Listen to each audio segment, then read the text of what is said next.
December 16, 2012 ಭಾರತವೇ ಬೆಚ್ಚಿ ಬೀಳುವಂತಹ ಸುದ್ದಿ. ಒಂದು ಹೆಣ್ಣಿಗೆ ನಡೆದ ಭಯಾನಕ ಘಟನೆ ಪ್ರತಿಯೊಬ್ಬ ಮನೆಯ ತಂದೆ ತಾಯಂದಿರಿಗೆ ನಡುಕ ಉಂಟು ಮಾಡಿತ್ತು. ಅಷ್ಟೇ ಅಲ್ಲ, ಈ ಒಂದು ಕೃತ್ಯದಿಂದ ಹೆಣ್ಣು ಮಕ್ಕಳು ಮನೆಯಿಂದ ಹೊರಗೆ ಬರೋದಕ್ಕೆ ತುಂಬಾನೇ ಭಯ ಪಡ್ತಾ ಇದ್ರು. ಹೌದು, ಈ ನಿರ್ಭಯ ಕೇಸ್ ನಡೆದು ಆದ ಮೇಲೇನೆ ಸಂವಿಧಾನದಲ್ಲಿ ಹೆಣ್ಣು ಮಕ್ಕಳಿಗೆ ಮತ್ತಷ್ಟು ಹೊಸ ಕಾನೂನು ಕ್ರಮಗಳನ್ನ ಜಾರಿಗೊಳಿಸಲಾಗುತ್ತೆ. ಏನಿದು ನಿರ್ಭಯ ಕೇಸ್? ಬನ್ನಿ ನೋಡೋಣ ನಮ್ಮ ಕೇಸ್ ಸ್ಟಡಿನಲ್ಲಿ.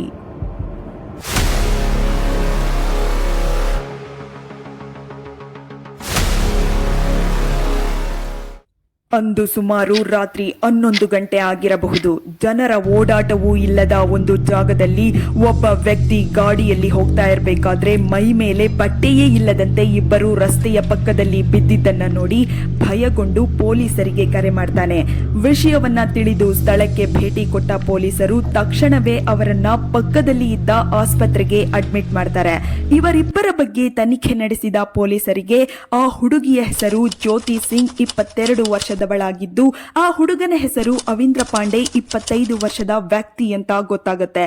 ಅವಿಂದ್ರ ಪಾಂಡೆ ಚಿಕಿತ್ಸೆ ಕೊಟ್ಟ ಒಂದು ದಿನದಲ್ಲೇ ಸುಧಾರಿಸಿಕೊಳ್ತಾರೆ. ಆದ್ರೆ ಜ್ಯೋತಿಗೆ 10 ದಿನ ಟ್ರೀಟ್ಮೆಂಟ್ ನಲ್ಲಿ ಇದ್ದು 5 ಆಪರೇಷನ್ಸ್ ಮಾಡಿದ್ರು ಕೂಡ ತುಂಬಾನೇ ಕ್ರಿಟಿಕಲ್ ಕಂಡೀಷನ್ ಅಲ್ಲಿ ಇರ್ತಾರೆ. ಜ್ಯೋತಿ ಎಷ್ಟು ಸೀರಿಯಸ್ ಆಗಿದ್ರು ಅಂದ್ರೆ, ಪೊಲೀಸರು ಆಕೆಯ ಬಳಿ ನಡೆದ ಘಟನೆಯ ಬಗ್ಗೆ ಪ್ರಶ್ನೆ ಕೇಳೋದಕ್ಕೆ ಮುಂದಾದಾಗ ಜ್ಯೋತಿಗೆ ಮಾತನಾಡೋದಕ್ಕೂ ಆಗ್ತಾ ಇರಲಿಲ್ಲ.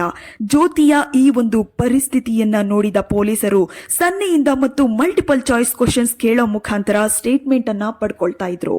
ಪೊಲೀಸರಿಗೆ ಜ್ಯೋತಿ ಕೊಟ್ಟ ಸ್ಟೇಟ್ಮೆಂಟ್ ಇಡೀ ಭಾರತದ ಜನರನ್ನೇ ಬೆಚ್ಚಿ ಬೀಳಿಸುವಂತಹ ಮತ್ತು ಕಲ್ಲನ್ನೇ ಕರಗಿಸುವಂತಹ ಸ್ಟೇಟ್ಮೆಂಟ್ ಆಗಿತ್ತು. ಏನದು ಸ್ಟೇಟ್ಮೆಂಟ್? ಇಲ್ಲಿದೆ ನೋಡಿ. ದೆಹಲಿಯಲ್ಲಿ ಕೆಲಸ ಮಾಡ್ತಾ ಇದ್ದ ಜ್ಯೋತಿಗೆ ಅವಿಂದ್ರ ಪಾಂಡೆ ಎಂಬುವರ ಮೇಲೆ ಪ್ರೀತಿಯಾಗಿ ಇಬ್ಬರು ಸಂತೋಷವಾಗಿ ಇರ್ತಾರೆ. ಆದ್ರೆ ಡಿಸೆಂಬರ್ 16, 2012 ಹೊರಗೆ ಸುತ್ತಾಡಲು ಹೋದ ಇಬ್ಬರು ಒಂದು ಮಾಲ್ಗೆ ಹೋಗಿ ಮೂವಿಯನ್ನ ನೋಡಿದ ನಂತರ ಮನೆಗೆ ಹೋಗಲು ನಿರ್ಧಾರ ಮಾಡ್ತಾರೆ. ರಾತ್ರಿ ಆದ ಕಾರಣ ಅವಿಂದ್ರ ಪಾಂಡೆ ಜ್ಯೋತಿಯನ್ನ ಮನೆಯವರೆಗೂ ಬಿಟ್ಟು ಬರಲು ಮುಂದಾಗಿ ಇಬ್ಬರು ಪಕ್ಕದಲ್ಲೇ ಇದ್ದ ಬಸ್ ನಿಲ್ದಾಣದಲ್ಲಿ ನಿಂತಿರ್ತಾರೆ. ರಾತ್ರಿ 9:30 ಆಗಿದ್ರಿಂದ ಯಾವುದೇ ಗೌರ್ಮೆಂಟ್ ಬಸ್ ಹೆಚ್ಚಾಗಿ ಬರ್ತಾ ಇರಲಿಲ್ಲ. ತುಂಬಾ ಹೊತ್ತಿನಿಂದ ಕಾಯ್ತಾ ಇದ್ದ ಇಬ್ಬರು ದೂರದಲ್ಲಿ ಒಂದು ಬಿಳಿ ಬಣ್ಣದ ಪ್ರೈವೇಟ್ ಬಸ್ ಅನ್ನ ನೋಡಿ ಆ ಬಸ್ಸಿಗೆ ಹತ್ತಿ ಬಸ್ಸಿನ ಸೆಂಟರ್ ಸೀಟ್ ನಲ್ಲಿ ಕುಳಿತುಕೊಳ್ತಾರೆ. ಇಲ್ಲಿವರೆಗೂ ನಾರ್ಮಲ್ ಆಗಿದ್ದ ಪರಿಸ್ಥಿತಿ ಬಸ್ ಯಾವಾಗ ಚಲಿಸಲು ಮುಂದಾಯ್ತೋ ಆಗಲೇ ನೋಡಿ ಎಲ್ಲವೂ ಶುರುವಾಗಿದ್ದು. ಜ್ಯೋತಿಗೆ ಆ ಬಸ್ನಲ್ಲಿ ಚಲಿಸುವಾಗ ತುಂಬಾನೇ ಭಯ ಆಗ್ತಾ ಇತ್ತು. ಯಾಕೆಂದ್ರೆ ಆ ಬಸ್ನಲ್ಲಿ 6 ಜನ ಪುರುಷರನ್ನ ಬಿಟ್ಟು ಬೇರಾವ ವ್ಯಕ್ತಿಯೂ ಇರಲಿಲ್ಲ. ಆ 6 ಜನ ಇವರಿಬ್ಬರನ್ನ ವಿಚಿತ್ರವಾಗಿ ನೋಡ್ತಾ ಇದ್ರು.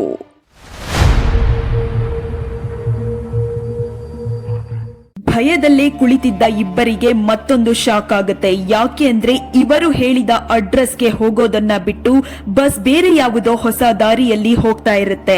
ಇದನ್ನ ಗಮನಿಸಿದ ಅವಿಂದ್ರ ಪಾಂಡೆ ಡ್ರೈವರ್ ಹತ್ರ ಕೇಳೋಕೆ ಹೋದಾಗ ಅವನು ಸರಿಯಾಗಿ ರೆಸ್ಪಾನ್ಸ್ ಮಾಡೋದಿಲ್ಲ.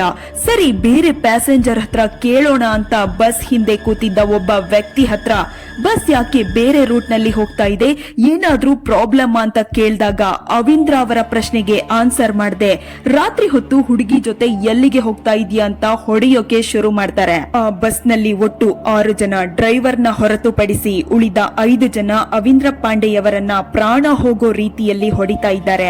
ಬಸ್ ನಲ್ಲಿ ಇದ್ದ ಒಂದು ಕಬ್ಬಿಣದ ರಾಡಿನಿಂದ ಅವಿಂದ್ರ ತಲೆ ಕಾಲು ಅಂತ ನೋಡದೆ ಬಲವಾಗಿ ಹೊಡೆದ ಕಾರಣ ಅವಿಂದ್ರ ಪ್ರಜ್ಞೆ ಇಲ್ಲದ ಸ್ಥಿತಿಗೆ ಹೋಗಬೇಕಾಗತ್ತೆ. ಇಷ್ಟೆಲ್ಲ ಆದ್ರೂ ಬಸ್ ಮಾತ್ರ ಮೂವ್ ಆಗ್ತಾನೆ ಇತ್ತು. ಈಗ ಆ 5 ಜನರ ಕಣ್ಣು ಜ್ಯೋತಿ ಮೇಲೆ ಬೀಳುತ್ತೆ. ಅವಿಂದ್ರನಿಗೆ ಈ 5 ಜನ ಮಾಡಿದ ಕೃತ್ಯವನ್ನ ಭಯದಲ್ಲಿ ನೋಡ್ತಾ ಇದ್ದ ಜ್ಯೋತಿ ತಪ್ಪಿಸಿಕೊಳ್ಳೋಕೆ ಹೋದಾಗ ಆ 5 ಜನ ಸೇರಿ ಜಾಗವನ್ನ ಬಿಡದೆ ಸುತ್ತಲೂ ಆವರಿಸಿಕೊಂಡು ಲಾಕ್ ಮಾಡಿಬಿಡ್ತಾರೆ. ಬಸ್ ಹಿಂದೆ ಇದ್ದ ಬ್ಯಾಕ್ ಸೀಟ್ ಗೆ ಎತ್ಕೊಂಡು ಹೋದ ಇವರು ಜ್ಯೋತಿಯನ್ನ ಆ ಬಸ್ಸಿನ ಉದ್ದವಾದ ಸೀಟ್ ನಲ್ಲಿ ಮಲಗಿಸಿ ಕೈಯನ್ನ ಒಬ್ಬ ಕಾಲನ್ನ ಒಬ್ಬ ಹಿಡಿದುಕೊಳ್ತಾರೆ.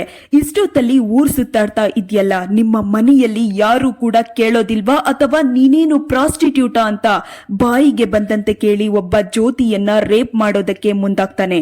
ಇದನ್ನ ತಡೆಯಲು ಮುಂದಾದ ಜ್ಯೋತಿ ಜೋರಾಗಿ ಕೂಗಿಕೊಳ್ತಾರೆ. ಇದರಿಂದ ಮತ್ತಷ್ಟು ಇರಿಟೇಟ್ ಆದ ಅವನು ಜ್ಯೋತಿಗೆ ಕೆನ್ನೆ ಮೇಲೆ ಹೊಟ್ಟೆ ಮೇಲೆ ಜೋರಾಗಿ ಗುದ್ದಿದಾಗ ನೋವನ್ನು ತಡೆಯಲಾಗದೆ ಜ್ಯೋತಿ ಸೈಲೆಂಟ್ ಆಗ್ತಾರೆ. ಈಗ ಒಬ್ಬೊಬ್ಬರಾಗಿ ಜ್ಯೋತಿಯನ್ನ ರೇಪ್ ಮಾಡ್ತಾ ಇದ್ದಾರೆ. ಈ ಸ್ಟೇಜ್ ನಲ್ಲೇ ನೋಡಿ 5 ಜನಕ್ಕೆ ಒಂದು ಕ್ರೂರವಾದ ಯೋಚನೆ ಬಂದಿದ್ದು.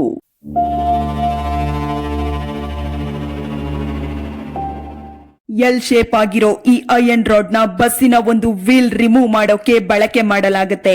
ಇದನ್ನ ನೋಡಿದ ಇವರು ಜ್ಯೋತಿಯ ಪ್ರೈವೇಟ್ ಪಾರ್ಟ್ ಒಳಗೆ ಹಾಕಿ ತುಂಬಾ ಆಕ್ರೋಶವಾಗಿ ಪೆನೆಟ್ರೇಟ್ ಮಾಡ್ತಾ ಇರಬೇಕಾದ್ರೆ ಪ್ರಾಣ ಹೋಗೋ ರೀತಿಯಲ್ಲಿ ಇದ್ದ ನೋವನ್ನ ತಡೆದುಕೊಳ್ಳೋದಕ್ಕೆ ಆಗದೆ ಜೋರಾಗಿ ಅಳ್ತಾ ಕಿರ್ಚಾಡ್ತಾ ಇದ್ದಾರೆ ಜ್ಯೋತಿ.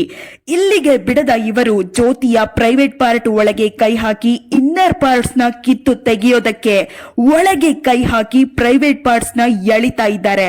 ಇದರಿಂದ ರಕ್ತಸ್ರಾವ ಜಾಸ್ತಿಯಾಗಿ ಜ್ಯೋತಿ ಅನ್ಕಾನ್ಶಿಯಸ್ ಆಗಿಬಿಡ್ತಾರೆ. ಇಲ್ಲಿಗೆ ನಿಲ್ಲಿಸದ ಇವರು ಜ್ಯೋತಿ ಪ್ರಜ್ಞೆ ತಪ್ಪಿದಾಗಲೆಲ್ಲ ಜ್ಯೋತಿಯ ಕೆನ್ನೆಗೆ ಜೋರಾಗಿ ಹೊಡೆದು ಎಚ್ಚರಿಸಿ ಅವರ ಕಾಮವನ್ನ ಕಂಪ್ಲೀಟ್ ಆಗಿ ತೀರಿಸಿಕೊಳ್ಳುವವರೆಗೂ ಕೂಡ ಇದನ್ನ ರಿಪೀಟ್ ಮಾಡಿದ್ದಾರೆ. ಇದರ ಪರಿಣಾಮ ಜ್ಯೋತಿಯ ಕರುಳೆ ಹೊರಗೆ ಬಂದಿತು ಎಂದು ರಿಪೋರ್ಟ್ ನಲ್ಲಿ ತಿಳಿಸಲಾಗಿತ್ತು.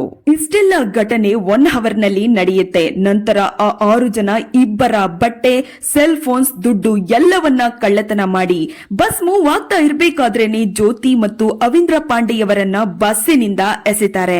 ಆಗ ಬಸ್ ಡ್ರೈವರ್ ಆಗಿದ್ದ ರಾಮ್ ಸಿಂಗ್ ಇಬ್ಬರ ಮೇಲೂ ಬಸ್ ಅನ್ನ ಹತ್ತಿಸಿ ಹೋಗಿ ಬಿಡೋಣ ಅಂದಾಗ ಹೊಡೆದ ಏಟಿಗೆ ಇಬ್ಬರು ಬದುಕಿರೋದಕ್ಕೆ ಚಾನ್ಸೇ ಇಲ್ಲ ಅಂದ್ಕೊಂಡು ಅಲ್ಲಿಂದ ಹೋಗಿ ಬಿಡ್ತಾರೆ. ಮಾರನೇ ದಿನ ನ್ಯೂಸ್ ಚಾನೆಲ್ಸ್, ಪತ್ರಿಕೆ, ಟಿವಿ ಎನ್ನದೇ ಎಲ್ಲಾ ಮೀಡಿಯಾದಲ್ಲೂ ಒಂದೇ ಸುದ್ದಿ, ನಿರ್ಭಯ ಗ್ಯಾಂಗ್ ರೇಪ್. ಈ ಸುದ್ದಿಯನ್ನ ಕೇಳಿದ ಜನರು ಪ್ರತಿಭಟನೆಗೆ ಮುಂದಾಗ್ತಾರೆ.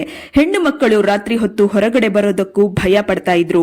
ತುಂಬಾ ಕ್ರಿಟಿಕಲ್ ಕಂಡೀಷನ್ ನಲ್ಲಿ ಇದ್ದ ಜ್ಯೋತಿಗೆ ಭಾರತದಲ್ಲಿ 10 ದಿನ ಚಿಕಿತ್ಸೆ ಕೊಟ್ಟು ಅದು ವರ್ಕೌಟ್ ಆಗದೆ ಸರಿಯಾಗಿ ಡಿಸೆಂಬರ್ 27ರಂದು ಸಿಂಗಪೂರ್ನಲ್ಲಿ ಇರುವ ತುಂಬಾನೇ ಫೇಮಸ್ ಆಗಿರೋ ಮೌಂಟ್ ಎಲಿಜಬೆತ್ ಆಸ್ಪತ್ರೆಗೆ ಕರೆದೊಯ್ಯಲಾಗುತ್ತೆ. ಸಿಂಗಪೂರ್ನಲ್ಲಿ ಜ್ಯೋತಿಯ ಕಂಡೀಷನ್ ನೋಡಿ ಆಕೆಯನ್ನ ಚೆಕ್ ಮಾಡಿದ ಡಾಕ್ಟರ್ಸ್ ಜ್ಯೋತಿಯ ಲಂಗ್ಸ್ ಮತ್ತು ಕೆಳಹೊಟ್ಟೆಯ ಭಾಗದಲ್ಲಿ ಸಿವಿಯರ್ ಇನ್ಫೆಕ್ಷನ್ ಆಗಿದೆ ಎಂದು, ಮಾನವನ ಹಲ್ಲಿನಲ್ಲಿ ಕಚ್ಚಿದ ಗುರುತುಗಳು ದೇಹದ ಎಲ್ಲಾ ಕಡೆ ಇದೆ ಎಂದು ಮತ್ತು ಬ್ರೈನ್ ನಲ್ಲಿ ಕೂಡ ಇಂಜುರೀಸ್ ಆಗಿದೆ ಅಂತ ಹೇಳ್ತಾರೆ. ಜೀವಕ್ಕೆ ಹೋರಾಡ್ತಾ ಇರೋ ಜ್ಯೋತಿಯ ಪರಿಸ್ಥಿತಿ ಒಂದೊಂದು ಗಂಟೆಗೂ ತುಂಬಾನೇ ಸೀರಿಯಸ್ ಕಂಡೀಷನ್ಗೆ ಹೋಗ್ತಾ ಇದೆ. ಅದಲ್ಲದೆ ಜ್ಯೋತಿಯವರನ್ನ ಫ್ಲೈಟ್ ನ ಮುಖಾಂತರ ಸಿಂಗಪೂರ್ಗೆ ಎತ್ಕೊಂಡು ಬಂದಿದ್ದರಿಂದ ಅವರ ಕಂಡೀಷನ್ ಮತ್ತಷ್ಟು ಕ್ರಿಟಿಕಲ್ ಆಗಿತ್ತು. ಡಿಸೆಂಬರ್ 27 ಮುಂಜಾನೆ ಗಂಟೆ 4:45 ಕರೆಕ್ಟ್ ಆಗಿ 11 ದಿನಗಳ ಹೋರಾಟದ ನಂತರ ತಮ್ಮ ಕುಟುಂಬದವರ ಪಕ್ಕದಲ್ಲೇ ಪ್ರಾಣವನ್ನ ಬಿಡ್ತಾರೆ ಜ್ಯೋತಿ.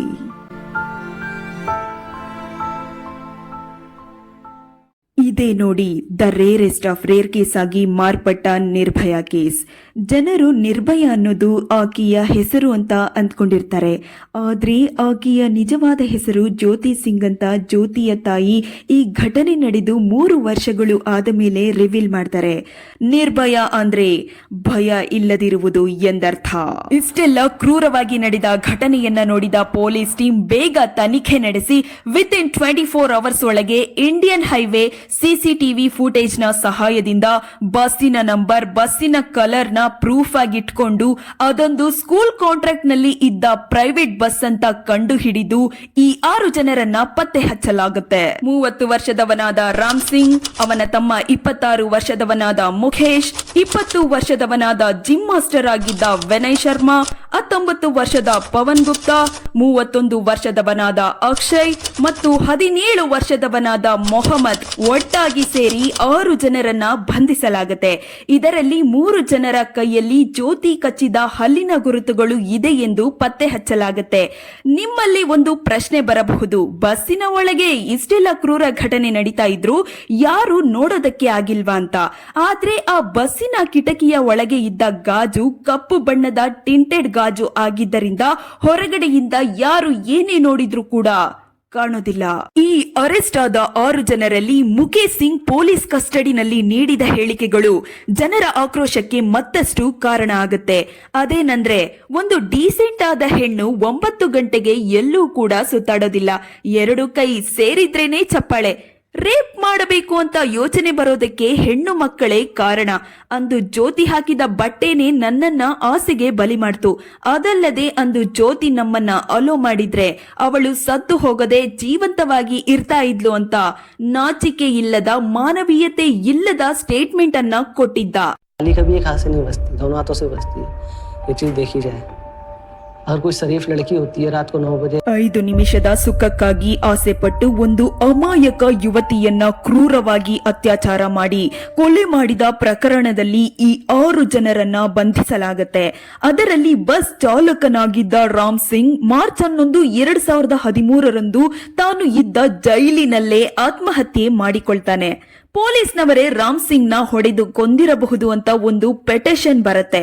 ಅವನು ಸತ್ತಿದ್ದೇ ಒಳ್ಳೇದಾಯ್ತು ಅಂತ ಗವರ್ಮೆಂಟ್ ಅವರು ಈ ಪಿಟಿಷನ್ ಅನ್ನ ರದ್ದು ಮಾಡ್ತಾರೆ.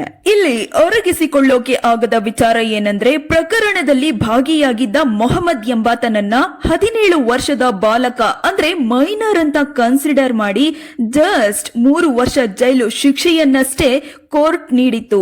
ಆದ್ರೆ ಆತ 2017ರಲ್ಲಿ ರಿಲೀಸ್ ಆಗಿ ಆರಾಮಾಗಿ ಜನರ ನಡುವೆ ಬದುಕ್ತಾ ಇದ್ದಾನೆ. ಜಸ್ಟ್ ಒಂದೇ 1 ವರ್ಷ ಮತ್ತು ಮೈನರ್ ಅನ್ನೋ ಕಾನ್ಸೆಪ್ಟ್ ಅವನನ್ನ ಹೇಗೆ ಕಾಪಾಡಿದೆ ನೋಡಿ. ಈ ನಿರ್ಭಯ ಕೇಸ್ ನಡೆದು ಆದ ಮೇಲೆ ಹೆಣ್ಣು ಮಕ್ಕಳಿಗಾಗಿ ಹೊಸ ರೀತಿಯ ಕಾನೂನು ಕ್ರಮಗಳು ಜಾರಿಗೆ ಬರುತ್ತೆ. ನಿರ್ಭಯ ಆಕ್ಟ್ ಅಂತಾನೆ ಒಂದು ಅಮೆಂಡ್ಮೆಂಟ್ ಅನ್ನ ರೂಪಿಸಲು ಈ ನಿರ್ಭಯ ಕೇಸ್ ಕಾರಣ ಅಂತಲೇ ಹೇಳಬಹುದು. ಮಾರ್ಚ್ 2013ರಂದು ಈ ಕಾಯ್ದೆಗಳು ಜಾರಿಗೆ ಬರುತ್ತೆ. Section 326A, section 326B, section 354A, section 354B, section 354C, section 354D ಅಡಿಯಲ್ಲಿ ಹೆಣ್ಣು ಮಕ್ಕಳಿಗಂತಲೇ ಸ್ಟ್ರಿಕ್ಟ್ ಆದ ನಿಯಮಗಳನ್ನ ರೂಪಿಸಲಾಗುತ್ತೆ. ಮಾನವೀಯತೆ ಇಲ್ಲದೆ ರೇಪ್ ಮಾಡಿ ಜೈಲಿನಲ್ಲಿ ಚೆನ್ನಾಗಿ ತಿನ್ಕೊಂಡಿದ್ದ ಉಳಿದ ಈ 4 ಜನಕ್ಕೆ ಯಾವಾಗ ಗಲ್ಲು ಶಿಕ್ಷೆ ಆಗುತ್ತೆ ಅಂತ ಜನರು ಕಾಯ್ತಾ ಇದ್ರು. ಜನರ ನಿರೀಕ್ಷೆಗೆ ಮತ್ತು ಜ್ಯೋತಿಯ ಸಾವಿಗೆ ನ್ಯಾಯ ಸಿಗಬೇಕು ಎಂದು ಮಾರ್ಚ್ 2020ರಲ್ಲಿ ತಿಹಾರ್ ಜೈಲಿನಲ್ಲಿದ್ದ ಈ 4 ಜನಕ್ಕೆ ಪೊಲೀಸ್ನವರು ನಿಮ್ಮ ಕೊನೆಯ ಆಸೆ ಏನು ಅಂತ ಕೇಳ್ತಾರೆ. ಭಯದಲ್ಲಿ ಆ 4 ಜನ ಏನು ರೆಸ್ಪಾನ್ಸ್ ಮಾಡಲೇ ಇಲ್ಲ. ನಂತರ ಆ 4 ಜನಕ್ಕೆ ಸೆಪರೇಟ್ ಆಗಿ ಗಲ್ಲಿಗೇರಿಸಲು ಸಿದ್ಧತೆ ನಡೆಸಲಾಗುತ್ತೆ. ಇದನ್ನ ನೋಡಿದ ಜಿಮ್ ಮಾಸ್ಟರ್ ಆಗಿದ್ದ ವಿನಯ್ ಶರ್ಮಾ ಕಿರ್ಚಾಡಿ ಕೂಗಾಡಿ ಪೊಲೀಸರ ಕಾಲನ್ನ ಹಿಡಿದು ಬೇಡಿಕೊಳ್ತಾನೆ. ಇದೇ ರೀತಿ ತಾನೇ ಜ್ಯೋತಿಯವರು ಬೇಡಿಕೊಂಡಿರಬಹುದು. ಅಂದು ಸರಿಯಾಗಿ 5:30 4 ಜನರನ್ನ ಗಲ್ಲಿಗೇರಿಸಲಾಗುತ್ತೆ. ಜ್ಯೋತಿಯ ಸಾವಿಗೆ ಒಂದು ನ್ಯಾಯ ಸಿಕ್ತು ಅಂತ ತಿಹಾರ್ ಜೈಲಿನ ಮುಂದೆಯೇ ಜನರು ಪಟಾಕಿಯನ್ನ ಹಚ್ಚಿ ಸೆಲೆಬ್ರೇಟ್ ಮಾಡ್ತಾರೆ. ಎಷ್ಟೇ ಕೇಸ್ಗಳು ಬಂದು ಹೋದ್ರೂ ಈ ನಿರ್ಭಯ ಕೇಸ್ ಒನ್ ಆಫ್ ದ ಕ್ರೂರವಾಗಿ ನಡೆದ ಕೇಸ್ ಅಂತ ಕನ್ಸಿಡರ್ ಮಾಡಲಾಗುತ್ತೆ. ಈ ರೀತಿಯ ಘಟನೆಗಳು ಈಗಲೂ ಕೂಡ ನಮ್ಮ ಸಮಾಜದಲ್ಲಿ ನಡೀತಾನೆ ಇದೆ. ನಮ್ಮ ಬಗ್ಗೆ ನಾವೇ ಎಚ್ಚರಿಕೆಯಿಂದ ಇರಬೇಕು. ಸೊ ಹೆಣ್ಣು ಮಕ್ಕಳೇ ಆಗಿರಲಿ, ಗಂಡು ಮಕ್ಕಳೇ ಆಗಿರಲಿ, ಹುಷಾರಾಗಿರಿ.